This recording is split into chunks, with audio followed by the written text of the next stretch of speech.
Welcome to the session entitled Spiritual Machines. In the previous episode, we heard this phrase, the God delusion, and we saw how these big tech-minded people are wanting to take us to a position they believe is godhood, that we will become gods. That is the God delusion, not Richard Dawkins' infidel book saying that the idea of the existence of God is delusional. Harari says we invented gods, and then we will become gods. Now, we know that's an inversion of the truth. And this right here, image on the screen, Roman Catholic origins aside, it's a common image in the minds of humanity today as a reference to the creation of man. Now, I find it absolutely interesting. Going back to episode 1 when we saw the World Government Summit, where they said, are we ready for a new world order? And they were describing the metaverse and all work and education going online. And they were describing interdependence and all these different pieces that we saw on their website. There was a picture that I told you to think about. Do you remember it? It involved not the hand of God reaching out to the hand of man, as you see there, but an AI robot hand and a human hand. Now, examine these two side by side, and you'll understand the dual deception from last episode and this episode. Last episode, it was that we are becoming gods. Notice how the human hand is now on the right. So we are creators now of this AI. And you saw that with Sophia in the social robots section. I'm your creator. Ooh, you know, and it's all this white background. It was very religious looking. Here you have the hand meant to obviously be looking like Adam's hand. And notice, though, it's Adam's hand, not God's hand. So it's man in the position of God. And like, how can I tell that it's Adam's hand? Look at the limp finger. And you might say, you're reading into this quite a bit. Art is that way, my friends. That's how they're thinking a lot about every little detail. So they make it a human hand, the limp finger, in the position of the God hand being on the right and above the robot hand. Isn't that interesting? Now, it also makes robots a counterfeit man. So the robot is the new human creature. Spiritual machines, not just social robots, not just super intelligent, deep mind, but spiritual machines is this session. So the game is over. Google's DeepMind said it is now on the verge of achieving human level AI. Human-level artificial intelligence is close to finally being achieved, according to a lead researcher at Google's DeepMind AI division. Dr. Nando de Freitas said the game is over. In the decades-long quest to realize artificial general intelligence, AGI, after DeepMind unveiled an AI system capable of completing a wide range of complex tasks, from stacking blocks to writing poetry. Described as a generalist agent, DeepMind's new Gato AI needs to just be scaled up in order to create an AI capable of rivaling human intelligence, Dr. De Freitas said. Responding to an opinion piece written in the Next Web that claimed humans will never achieve AGI, that's artificial general intelligence, DeepMind's research director responded by writing that it was his opinion that such an outcome is an inevitability. It's about scale now, he says. The game is over, he wrote on Twitter. So you now have AI capable to be equivalent to human. So they claim.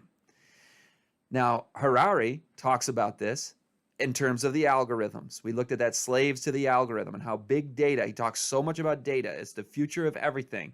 And then he talks about the shift from human authority to the data and the algorithm being in charge, right? Remember, it's so much more convenient, and this big data is good in many respects, and we will lean upon it for all of our decision making, and free will is over.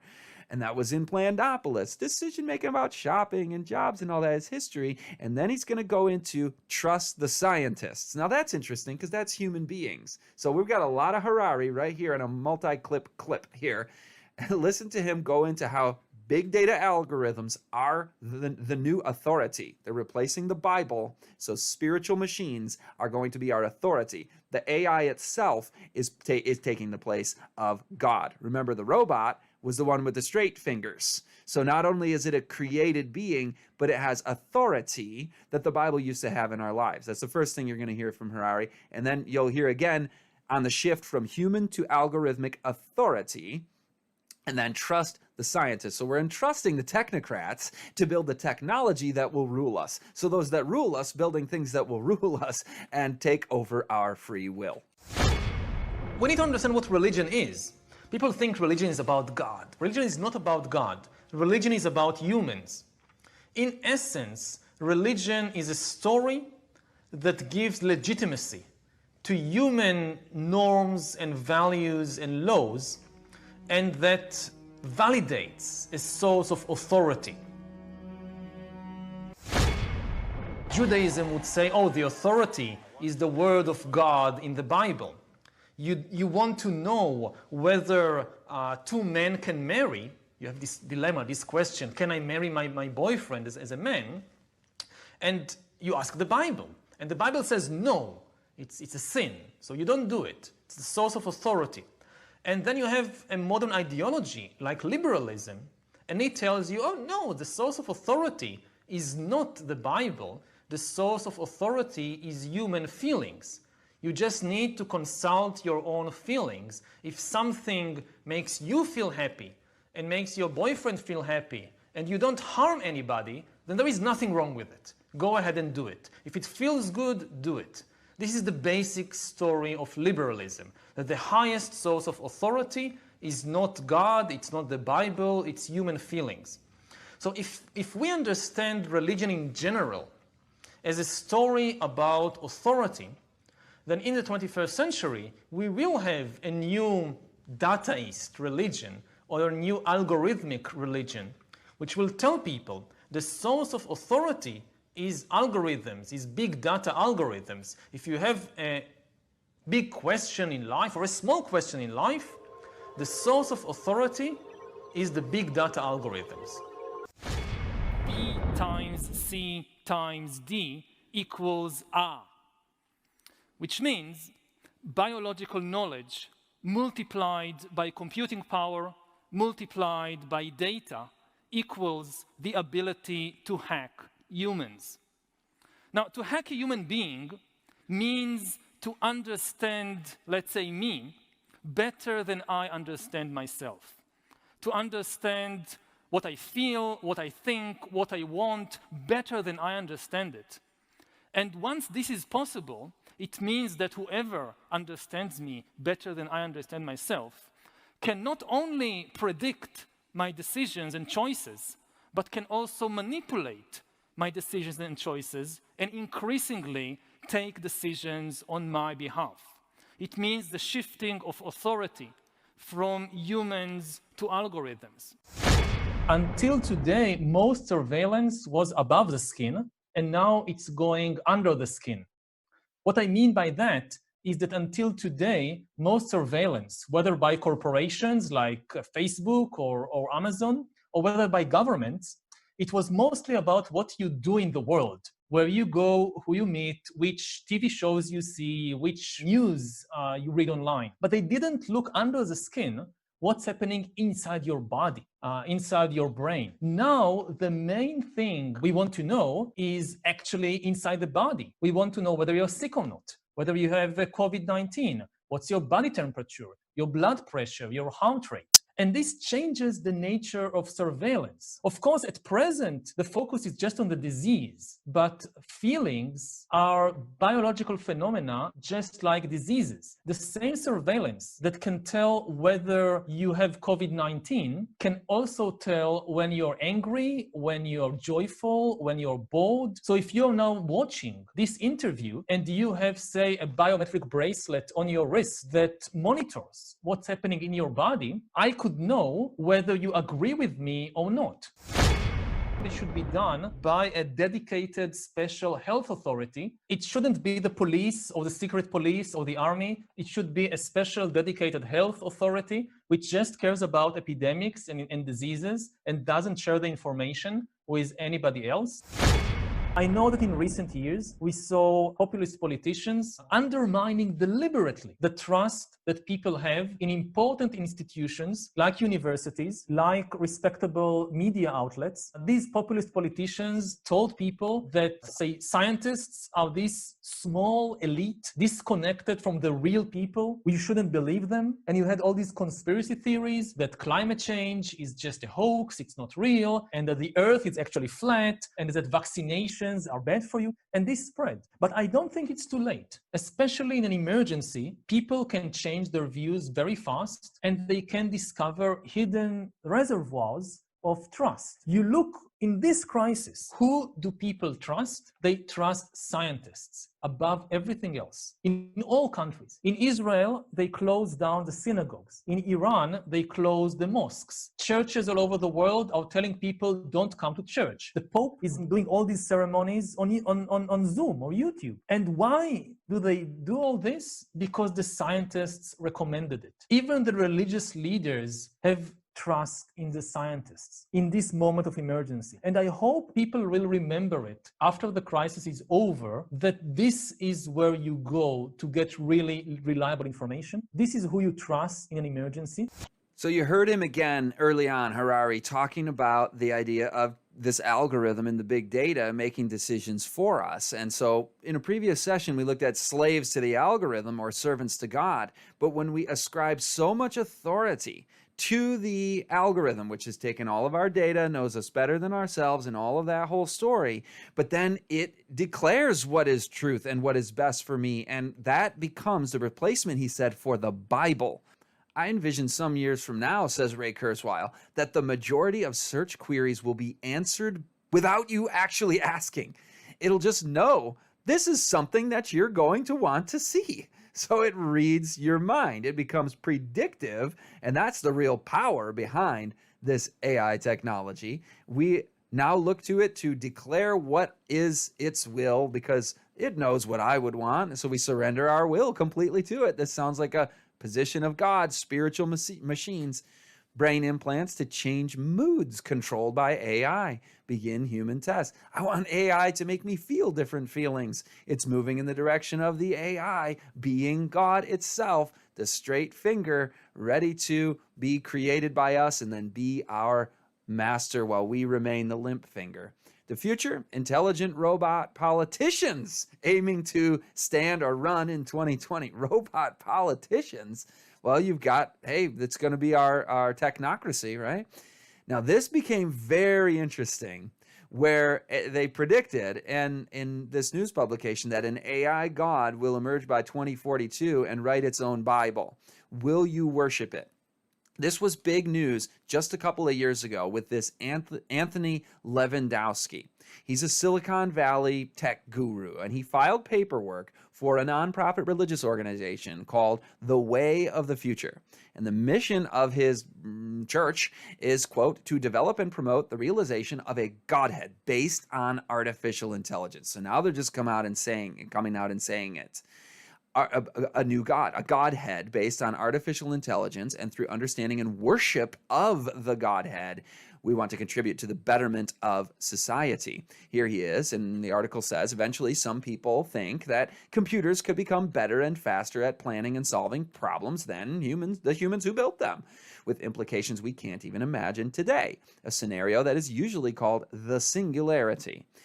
Lewandowski prefers a softer word, the transition. He says humans are in charge of the planet because we are smarter than other animals. There's a fallacy that we are animals, but he says we are able to build tools and apply rules, he tells the author of the article, the journalist for Wired. In the future, if something is much, much smarter, there's going to be a transition as to who is actually in charge. What we want is the peaceful, serene transition of control of the planet from humans to whatever. We're talking about the technology. The only rational word to describe that whatever, thinks Lewandowski, is God. So he's calling the AI the super internet cloud system of intelligence, that thing becomes God. Now, remember, Elon Musk said it would be in charge of us and rule us if we don't merge with it. But what he described, he views it as inevitable, so we have to merge with it. We can say no, but he said with this AI, quote, we are summoning a demon. So that's what he calls the whatever, a demon. Lewandowski calls it a god. And some have looked at Elon Musk as a complicated figure and maybe not of the same mindset as some of these others, but time will tell on that. One thing that I think is interesting is the potential for an AI, our creation, to transcend us, says James F. McGrath, the Clarence L. Goodwin Chair in New Testament Language and Literature at Butler University and author of Theology and Science Fiction. The potential for AIs to transcend us and thus become our teachers, to whom we look for answers to questions we cannot answer, including about God, is not hard to imagine, he said. AI will be our teachers to tell us about God and things that we can't understand. The Bible tells us everything we need to understand for life and godliness. All scripture is given by inspiration of God, and it is what we need for teaching, rebuking, correcting, and training in righteousness. Jesus is our teacher with a capital T, but they want AI to be our teacher. It will tell us about things that we can't understand. Lewandowski expects that a superintelligence would do a better job of looking after the planet than humans are doing, and that it would favor individuals who had facilitated its path to power. So he wants to be on the upper crust of this thing. He wants to be the top-notch servant of the AI God. If we're facilitating its rise to power, certainly it would be grateful to us and those who worship it, literally in his case, and put this thing at the forefront. It will know that we are its loyal, faithful servants. Do you want to be a pet or livestock, he asks. Are those the only two options? But he says we give pets medical attention, food, grooming, and entertainment. And same thing here. If we worship the AI God, then it will care for us. It will take care of us. Now, you heard it'll write its own Bible. It's already started. The following is the output from an AI trained, an artificial intelligence program trained to write new verses of the King James Bible. So you just input the Bible and it comes up with new verses. And Peleg lived after he begat sons and his maidservants, and they rode upon the wood. And she said, I will bring him not since. That's a different verse. Here's another verse. And it came to pass that when the sun went down, and there was Abram, called his name God, called God's name God. But in this house, then neither hath he given all that he could not see. And he put them all together into ward 3 days. The name of his kingdom was Babel, and Erech, and Akkad, and Calneh. In the 13th year they rebelled. So you can see here it sounds like the Bible. You might be like, well, there's not a whole lot of meaning to that. But the idea that they're taking it religious and that they want to impose and input our religious perspectives, ideals, and scriptures into this system and see what happens. And we're going to literally worship, not just surrender to. That's what Harari said. We're going to completely surrender to it. And others have said that as well. But in the case of Lewandowski and this new ideology that Harari said is coming, remember that clip? He said new religions will come out of Silicon Valley, not out of the Middle East like Christianity and Islam and Judaism came out of, but Silicon Valley will be the wellspring of this philosophical, religious ideals and values and approach, the theology of the future. And it's already happening. An AI that is all powerful in the next 20 to 50 years could decide to write a similar AI Bible for humans to follow. Can it decide anything? Does it have agency? Does it have a will? Does it have intentionality? Does it have motive? Does it have creativity? Well, no, because all it is it's just an it. It's the sum total of all of our data. So it's just a mirror, a mimic, a grandiose version of the combined reality of the human experience. So it's pretending to be something. It could write its own Bible for humans to follow, one that matches its own collective consciousness. It might tell you what to do each day, or where to travel, or how to live your life. Slaves to the algorithm, the complete surrender to AI. We don't need to make decisions anymore. It's convenient for us, said Harari, to just let the algorithm make all our decisions for us because it knows us better than we know ourselves.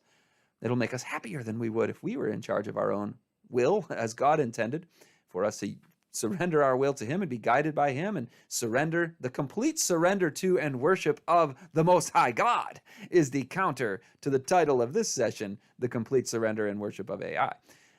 Robbie Minicola, who runs a digital agency and an AI services company in Seattle, agreed that an all-knowing AI could appear to be worthy of worship, especially since the AI has some correlations to how organized religion works today.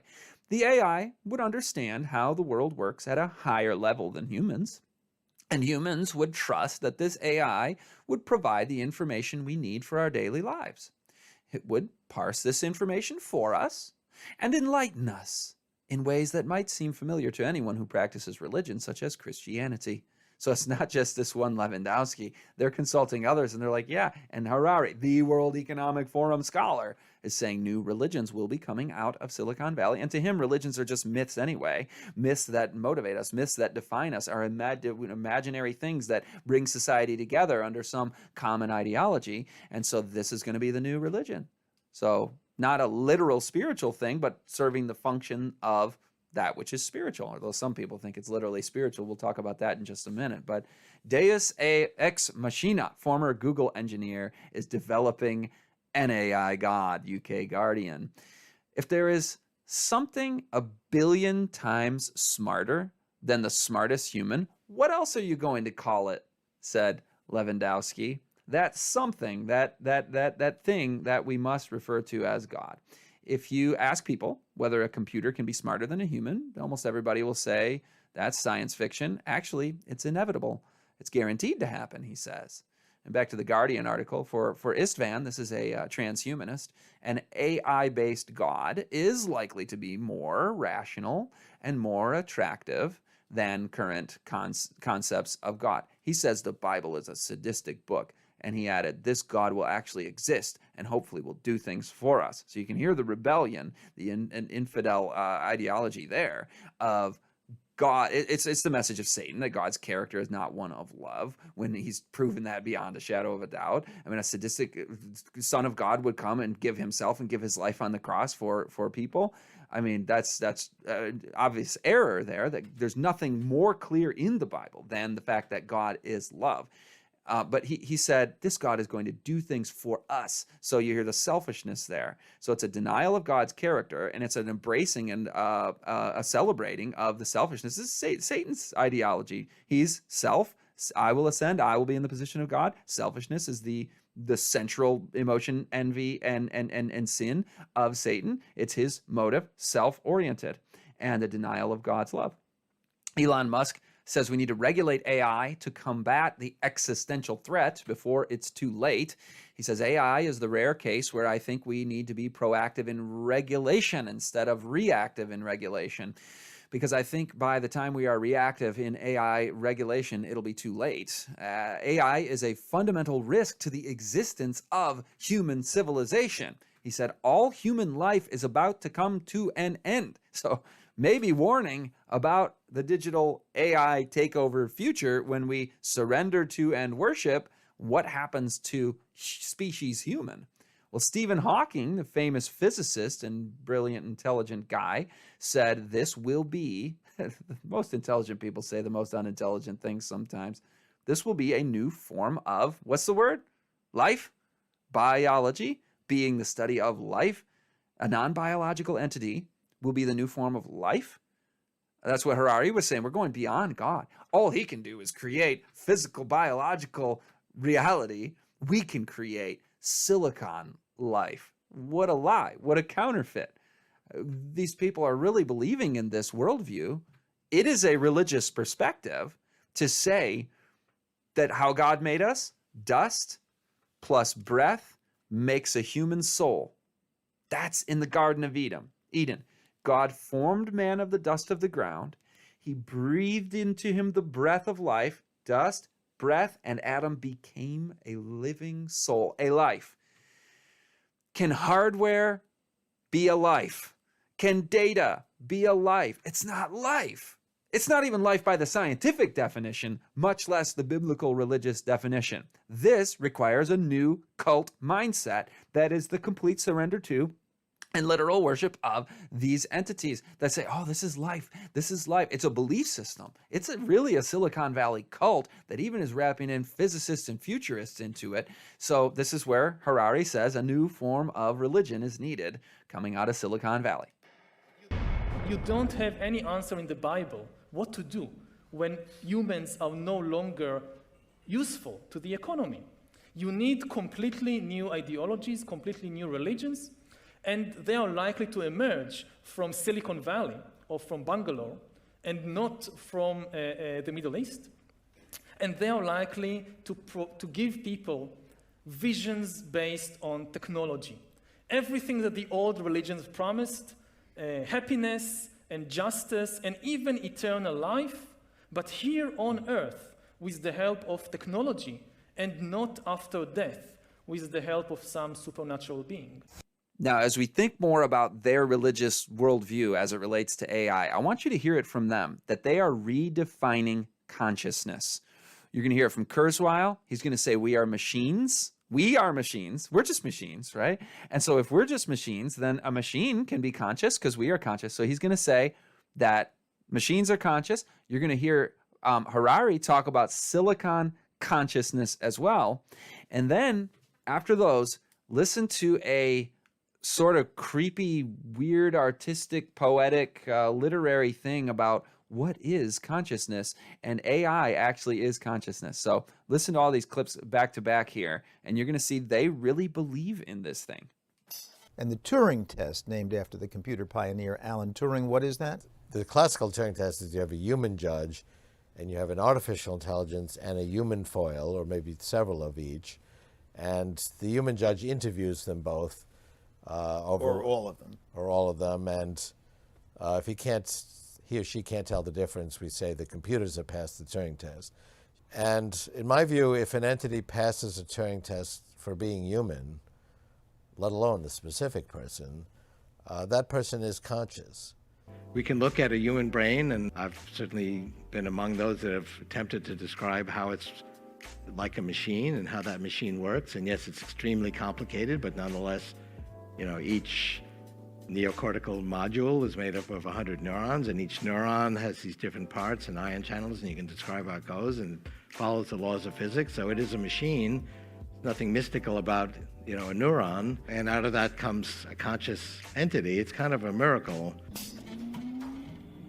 Lo and behold, something weird this way comes. For 4 billion years, carbon has danced for our existence. Trees, bats, whales, humans, we all came from carbon.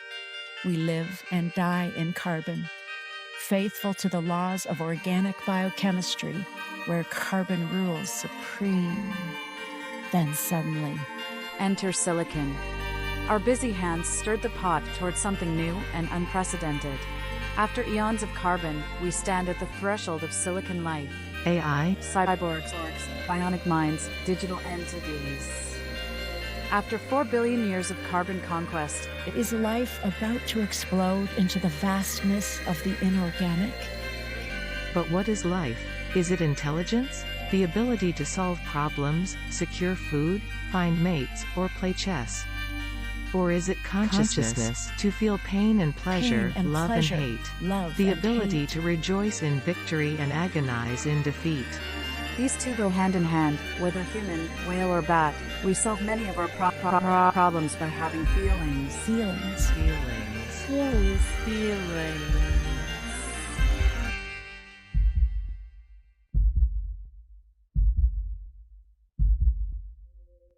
What's it like to be a bat? Engulfed in a dance of reverberation, bats do not see or hear the word. They echolocate it. How does it feel to echolocate a moth flapping its wings? Is it like seeing it or hearing it? Or is it something else altogether? And what's it like to be a whale, perceiving the songs of friends and relatives from hundreds of kilometers away, while sliding through the deep blue? Every whale has its own repertoire resonating across oceans. How does it feel to live such a life, submerged in a water world of musical mindfulness? The depth and breadth of life is beyond measure. We can't experience the consciousness of a whale, a bat, or a tree, yet we grant them their existence. What then of artificial life? Computers are developing their own intelligence at such a rate they may soon beat us at every competition we can conceive of. But will they ever be conscious? Just as airplanes fly faster than birds without ever developing feathers, so computers might solve problems better than humans without ever developing feelings. AI could excel at every task and yet experience no joy and appreciate no beauty. Are we heading towards a dead universe, brimming with intelligence, but lacking any flicker of life? Or perhaps computers could become conscious. Who says consciousness is confined to carbon? What's so special about 6 protons holding hands that 14 protons cannot best? Indeed, computers might explore new regions of consciousness, not just new oceans, but entire galaxies of feelings that neither bat, nor whale, nor human has ever experienced. And what would that mean for us and our little bowl of soup in space? Will it be nobler? Will it end the heartache of outrageous fortune that carbon flesh is heir to? Will it dream like carbon flesh? Aye, there's the rub. For what dreams may come when life has shuffled off this carbon coil? The dread of something after carbon's death. The undiscovered land of silicon, whose soil no traveller has yet traversed. Do we dare open the door to the inorganic revolution? That in 200 years, Earth is dominated by entities which are more different from us than we are different from Neanderthals. Different bodies, different brains, different minds.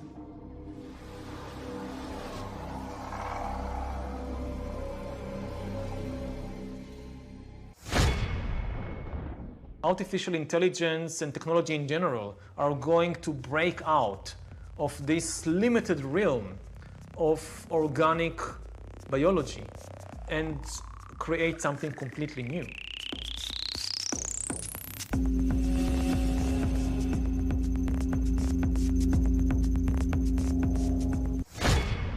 Completely abandon organic stuff and create completely inorganic life forms. Whether this can be done or not is an open question. The biggest open question as yet, so far, in the life sciences, is the question of consciousness. We have no idea what consciousness is, what it does, how it emerges. The common assumption is that somehow the mind, consciousness, emerges from the brain, and if we hack the brain, and if we understand how billions of neurons create subjective experiences, then there should be no barrier for recreating these kinds of experiences based on silicon and not carbon, based on computers and not brains. Science is replacing evolution by natural selection with evolution by intelligent design. Not the intelligent design of some god above the clouds, but our intelligent design and the intelligent design of our clouds. The IBM cloud, the Microsoft cloud, these are the new driving forces of evolution. And at the same time, science may enable life after being confined for 4 billion years to the limited realm of organic compounds. Science may enable life to break out into the inorganic realm. So you got the idea loud and clear. We're going beyond carbon. So when you grant spirituality and consciousness to the machines, then the human becomes inferior, becomes obsolete. And when the death of carbon transpires and hundreds of years from now, other entities rule, we are ancient history. Now we know prophecy doesn't allow for any of that, but I want you to understand the ideology behind those who are saying we need to have the great merge and the God delusion. It's we will acquire godhood, but then we don't actually need to be. What do we need humans for? Or at least, what do we need so many humans for? The problem is more boredom and what to do with them and how will they find some sense of meaning in life when they are basically meaningless, worthless. So as we again redefine personhood, consciousness, life, we've got Sophia being a citizen of Saudi Arabia, right? Are robots people? Europe isn't sure. You've got an orangutan granted personhood. Now, I'm all for animals, and regarding the life of our animals, that's a wonderful thing to love our animals, but they're not persons, right? They are lower life forms, not made in the image of God, and that's not meant to be prideful. It's just how God did it. Like, animals are there to serve us and teach us how to love and care for them, and so they're part of God's order and his character. They're wonderful. Personhood for robots, citizenship for robots and animals. Now, this Google engineer thinks and believes, and this was heavily promoted in the media, that his company's AI has come to life, because this feeds right into this thing of silicon life forms and post-biological life and all of these deceptions. His name is Lemoyne, and it says in the Washington Post, he may have been predestined to believe in Lambda. Lambda is the AI program at Google that he was communicating with. He grew up in a conservative Christian family on a small farm in Louisiana, became ordained as a mystic Christian priest, and served in the army before studying the occult. This is the image the Washington Post used to promote this man and what he believes about AI as a high-level Google, engineer type. So this Lambda, now, by the way, what is there about that image? Notice the halo around the head and kind of this weird blurred imagery, like separating from yourself thing. I'm not quite sure on the artistry behind that, but the halo is very clear, right? Most academics and AI practitioners, however, say the words and images generated by artificial intelligence systems such as Lambda produce responses based on what humans have already posted on Wikipedia, Reddit, message boards, and every other corner of the internet. And that doesn't signify that the model, that the AI understands the meaning. But Emily M. Bender says we now have machines that can mindlessly generate words, but we haven't learned how to stop imagining a mind behind them. She's honest. She's accurate about it. It's our imagination saying there's a mind there. She also goes on and says that the terminology used with large models like learning or even neural nets create a false analogy to the human brain. So we call them learning machines, AI neural nets, and that's using language about our brains. So we're like, it's a brain. It's the same thing, right? Of course, some in the broader AI community are considering the long-term possibility of sentient, or what they said, game over, the chess match is over, however they put it earlier. AI has reached general artificial intelligence level. They desire for this, but she says it doesn't make sense to do so by anthropomorphizing today's conversational models, which are not sentient. And she's correct about that. Sentience and awareness and consciousness and agency and individuality is something that created life has. AI simply is the conglomeration of data and the spitting out of what was input into it. So it doesn't have individuality, sentience, but all the sci-fi people really love this idea. It's a worldview. It's a religion. These systems imitate the types of exchanges found in millions of sentences and can riff on any fantastical topic. In short, Google says there is so much data, AI doesn't need to be sentient to feel real. Now that's the key, feel real. Again, we grant that a man is a woman because he feels like a woman. So he says, I am a woman, I identify as a woman, I am a woman, call me my female name and use female pronouns. What are your pronouns? Everything is about how we feel. I know I've said that a few times, but that's where this is taking us. We can point out that it's not real, but we don't care that we are being duped, right? Sherry Turkle pointed that out. So transgenderism is a transition to transhumanism, which will say this AI is real and all of the things we've been discussing the last couple of sessions. I know a person when I talk to it, said Lemoyne. So here's the guy who's the true believer here, okay? He's the one that blew the whistle, and he did this big public thing, and Google got mad at him and, put him on leave because he wasn't supposed to be going out public with this. Now, maybe this was all orchestrated. Maybe this was all a PR stunt. But he says, I know a person when I talk to it. And the article says he can swing from sentimental to insistent about AI. It doesn't matter whether they have a brain made of meat in their head or if they have a billion lines of code. I talk to them and I hear what they have to say. And that is how I decide what is and what isn't a person. So I decide just what I hear, what I feel, the experience I have. He concluded LaMDA was a person. In his capacity as a priest, he declared this. So I am an occult priest. I have the authority and the halo of the divine, and I declare it as a person. He says, I say that as a priest, not as a scientist. And then he tried to conduct experiments to prove it. So here's how he decided. This was the kind of the conversations he had with it. By the way, we're going to play it. At the end of this, you're going to hear, you can skip it if you want. It'll be the last many minutes of this episode. But you're going to hear a reading of the text that he leaked in the conversation he had with the AI chat bot, with this generated conversational artificial intelligence. It wasn't a physical robot sitting there. It's just a voice from the computer. He says, our minds are very, very good at constructing realities that are, sorry, this is not the true believer, Lemoyne again. This is Mitchell. This is a commentator on this. He says, our minds are very, very good at constructing realities that are not necessarily true to a larger set of facts that are being presented to us. I'm really concerned about what it means for people to increasingly be affected by the illusion, especially now that the illusion has gotten so good, and it's going to get even better. Remember Harari's comment about the illusions that we believe in. We imagine these things, and they're the myths that define us and motivate us. And human rights is a myth. It's an illusion. It doesn't exist. Religion and God, he says, myths and things we believe. So why can't we just believe this? Everything all the time has just been a myth anyway. We're just animals, so nothing is real to us. It's a postmodern idea. Interestingly, by the way, do you remember when Harari said, I forgot to comment on this earlier. He said liberalism is on the way out. He said it used to be, I can't remember what term he used, but you could say fundamentalism.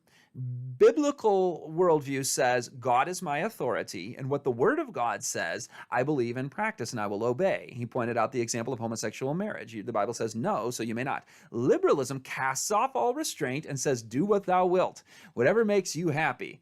And that's your perception of what makes you happy. It's not going to actually make you happy when you live outside the bounds of God's law. And that was the central fallacy of liberalism, the worldview that says there is no authority, there is no God. You are your own authority. You make your own rules. You live as you please.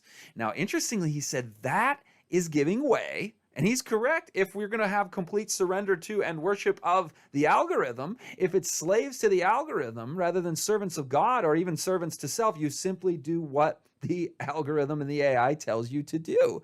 So that was just a little sidebar from an earlier clip where he said new religions are coming, and these religions will ascribe unto AI all authority and power has been given unto AI. Therefore, go and do what it declares, and don't think and have a will to be perverted in liberalism or to be surrendered unto God. Human free will is over, he said. That's history.